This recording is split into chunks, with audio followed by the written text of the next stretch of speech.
आइए देखते हैं बैठचंद मजा आएगा। ये बात तो सही है। दौड़ना तो पड़ता है। उसके धंधे के बारे में। नमस्कार मित्रों, आज हम जिस दौर में जी रहे हैं वह पूरी तरह साइंस यानी विज्ञान का युग है। विज्ञान ने हमारी जिंदगी को बहुत ही सरल बना दिया है। आज हमारे भारत में हर वो साधन मौजूद है जो दुनिया के बड़े बड़े देशों के पास है। आज हमारे पास मोबाइल फोन्स मौजूद हैं जिनकी मदद से हम हजारों किलोमीटर दूर बैठे किसी भी व्यक्ति से संपर्क कर सकते हैं।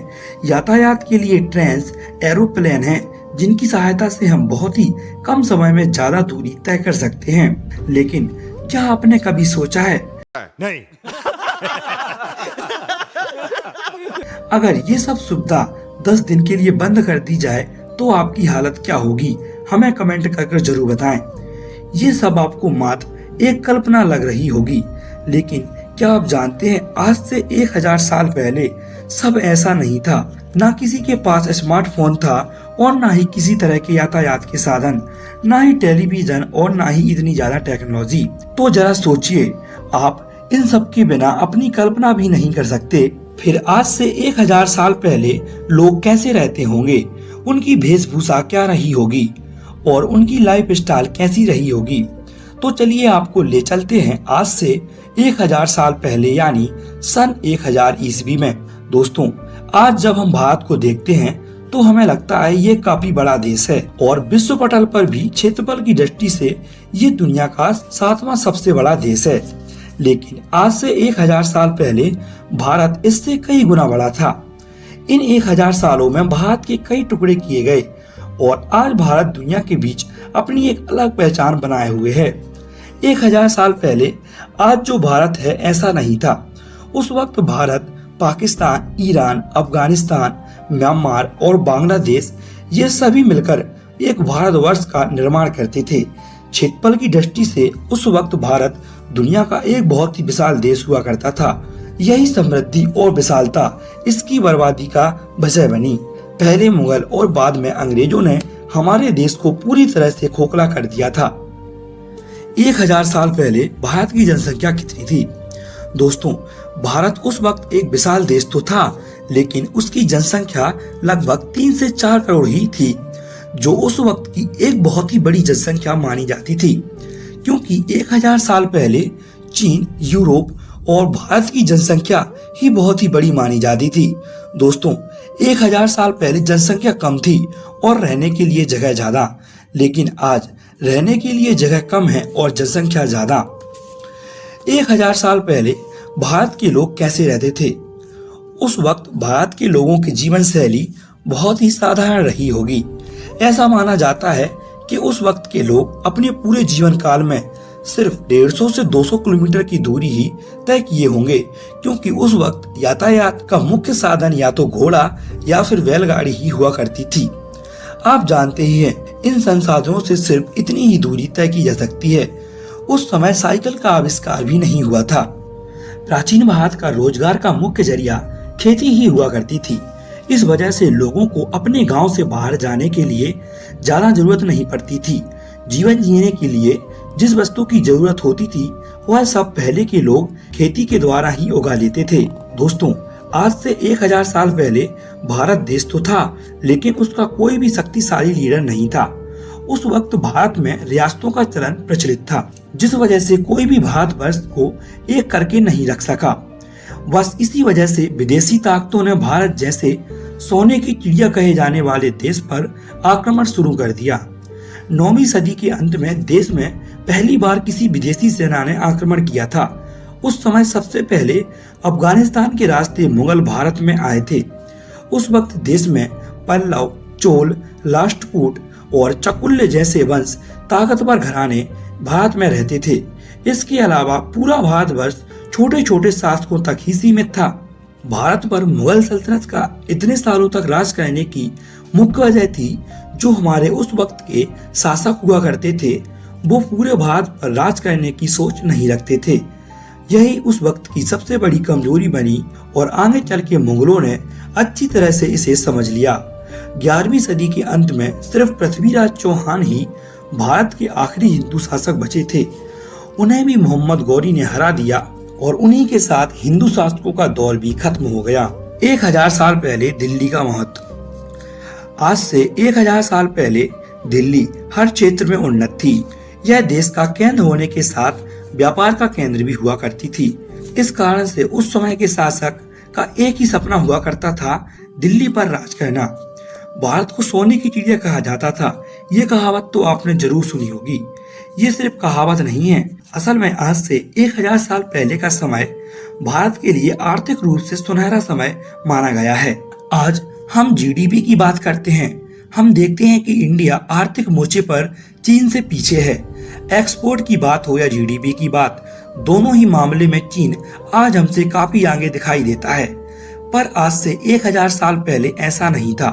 दोस्तों, शायद आपको यकीन नहीं होगा, लेकिन आज से 1000 साल पहले पूरी दुनिया में एक्सपोर्ट होने वाली चीजों में 30% गुड्स एंड सर्विस का एक्सपोर्ट भारत ही करता था, जबकि चीन 25% और यूरोप 11% एक्सपोर्ट करता था। भारत सबसे ज्यादा कपड़े, मसाले एवं खाने की चीज एक्सपोर्ट करता था। दोस्तों, भारत विशेष रूप से मसालों के एक्सपोर्ट के लिए बहुत ही फेमस था। यहाँ तरह तरह के मसाले मिल जाते थे। तभी तो यूरोप के देश भारत के बारे में आज भी कहते हैं कि भारतीय बहुत ही ज्यादा मसालों का प्रयोग करते हैं। लेकिन आज की बात नहीं है, बल्कि हम बहुत पुराने वक्त से मसालों का उपयोग करते आ रहे हैं। या यूं कहें कि मसालों के जनक हम ही हैं, तो यह भी कहना गलत नहीं होगा। 1000 साल पहले देवी देवताओं का चलन। जैसे कि आप जानते हैं, हमारे देश में प्राचीन काल से ही देवी देवताओं की मान्यता का महत्व है। ऐसा ही कुछ 1000 साल पहले भी था। भारतीय लोगों ने इस दौर में विश्व भर में विशालकाय मंदिर, भवन और नगरों का निर्माण किया। कहा जाता है आज से 1000 साल पहले भारत में बड़े बड़े राजा महाराजाओं का शासनकाल हुआ करता था, जिनका शासनकाल दैवीय शक्तियां चलाया करती थीं। लोगों की मान्यता है कि आज भी कई लोगों के पास दैवीय शक्तियां मौजूद हैं, जो उसी दौर से चली आ रही हैं।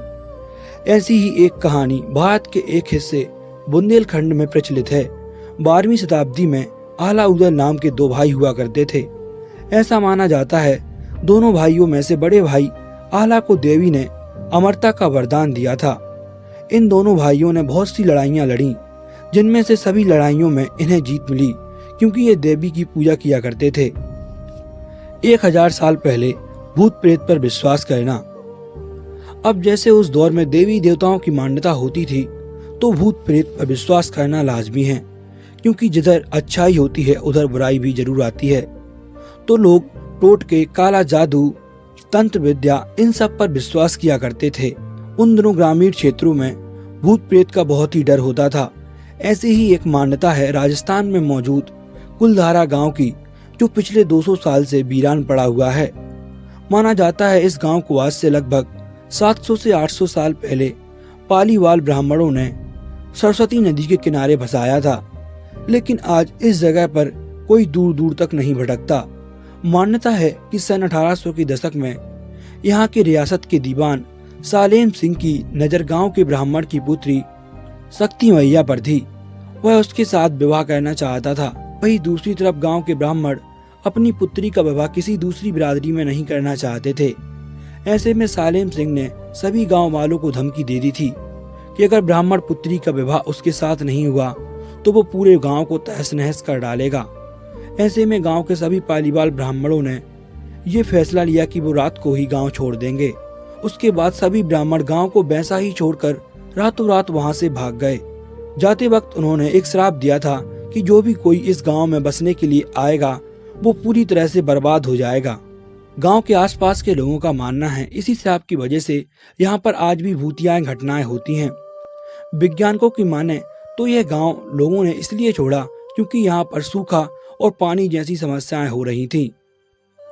1000 साल पहले जातिवाद। आज से 1000 साल पहले हम ये तो कह सकते हैं कि जातिवाद अपने चरम पर था। छुआछूत जैसी बातें आम थीं, लेकिन उस समय एक चक्र बना हुआ था जिसके तहत सबके अपने अपने काम बटे हुए थे। जैसे सोने का काम सोनार करता था, लोहे का काम लोहार, लकड़ी का काम बढ़ई करता था। ये सब लोग इसी तरह से अपने अपने काम किया करते थे। हालांकि लोग उस समय जाति के आधार पर भेदभाव बहुत ज्यादा किया करते थे, क्योंकि आज से 1000 साल पहले राजा का बेटा ही राजा बनता था, फिर चाहे उसमें राजा बनने की काबिलियत हो या ना हो, लेकिन राजा वही बनेगा, क्योंकि उस समय भारत में राजा महाराजाओं का दौर था। उन्हीं के बनाए नियम थे और उन्हीं की बनाई हुई सजा। दोस्तों, 1000 साल पहले लोग ग्रामीण जीवन जीना पसंद करते थे। भारत की उस वक्त की 90% आबादी गांव में ही रहा करती थी। गांव की जीवन शैली बहुत ही साधारण हुआ करती थी।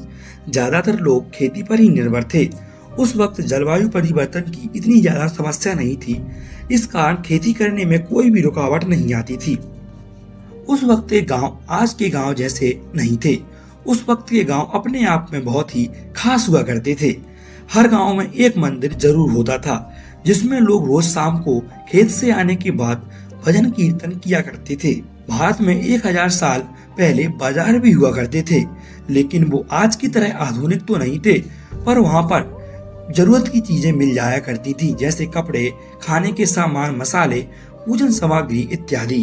उस वक्त मुद्रा का चलन तो था ही, साथ में वस्तु विनिमय प्रणाली भी चलन में थी। दोस्तों, आज की तरह ही उस वक्त भी शादी एक महत्वपूर्ण संस्कार हुआ करती थी और उसे उतनी ही धूमधाम के साथ कराया जाता था। हर गांव में ये रिवाज था कि एक ही गांव में एक ही गोत्र में शादी नहीं होगी, और इसलिए हर किसी की शादी किसी दूसरे गांव में और दूसरे गोत्र में ही होती थी। शादी का कार्यक्रम आज की तरह 1 या 2 दिनों में नहीं समाप्त होता था, बल्कि 1000 साल पहले शादियां 7 से 10 दिन तक चलती थी। बारात का आना, उनकी मेजबानी करने में ही 4 से 5 दिन लग जाया करते थे। आज की तरह नहीं था कि जिसके घर में शादी है बस उसी के लिए उत्साह हो।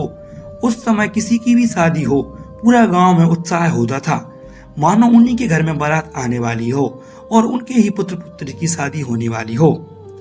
कुछ ऐसा था 1000 साल पहले का भारत।